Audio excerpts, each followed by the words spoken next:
Now, the coronavirus pandemic has come as a major challenge for many, but the challenges that confronts Asabea Otupridako, a single mother with her 17-year-old son with cerebral palsy, can best be described as life-threatening. Isibiniwa Utu visited them at their residence in Ashongman and reports Asabea and her son with special needs live from hand to mouth, including a notice of eviction from their landlord.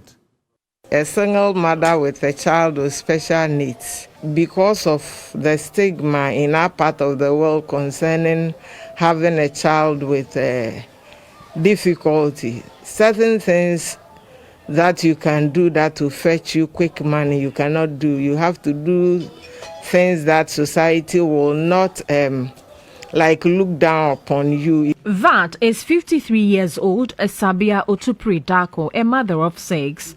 Asabea says her troubles started when she gave birth to Caleb, living with cerebral palsy. Because of his condition, she faced dejection and rejection from her husband and family. When the pressure was too much for her to bear, she decided to get a divorce to concentrate on the upkeep of her son.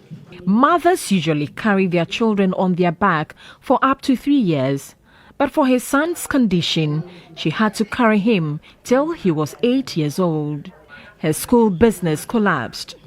I was able to open my own school. I had a nursery school from toddlers to KG2. Then I dispatched them to go to class 1, either in the public or where a parent will prefer.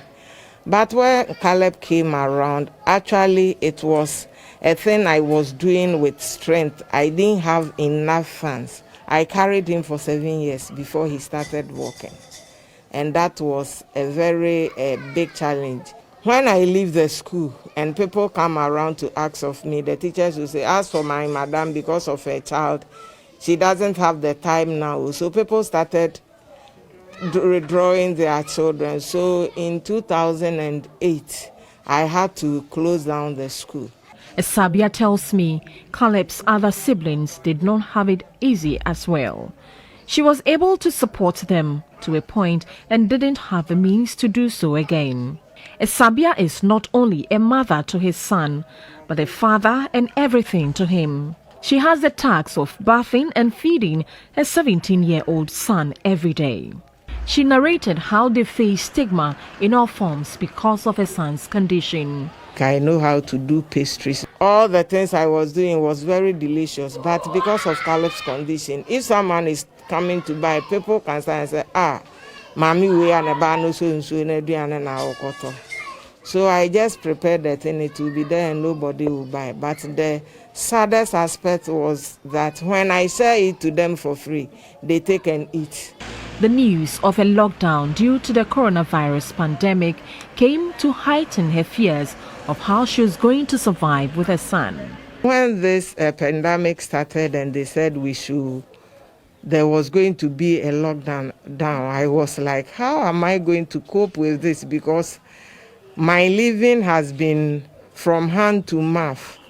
What I have at home cannot even sustain us up to 5 days. So what do I do? She's now in sewing business and makes 5 to 10 cedis daily, something that is unable to support them. From March, before the lockdown, work was not going. Sometimes I go there and come back with 5 cedis or 10 cedis. So if I have some rice, I'll just come and prepare some small stew, cook the rice for the evening. Then the leftover, I feed him with the next morning. Then I'll go and come again. The little I get, we come and feed. Caleb's mother locks him up all by himself and comes back intermittently to feed and check up on him. Open the gate. Hey, you, are you hungry? Okay, let me get in and feed you, okay? Life dealt a terrible blow to them when her landlord issued ejection notice. The most challenging experience I'm going through, we are being injected from this place. If you can see, this was where our manhole was.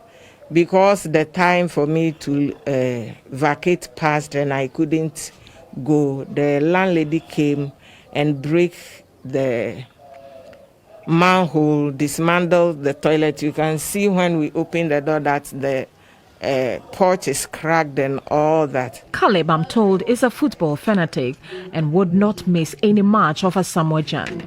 He's a passionate fan of the president as well. Caleb speaks through his mother.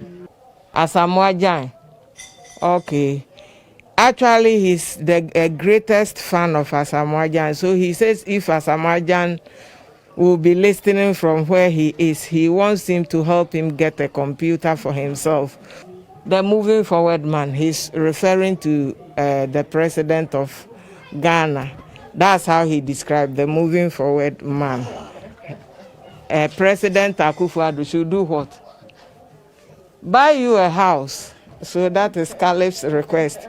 He wants the president to buy him a house. The coronavirus pandemic indeed has affected many.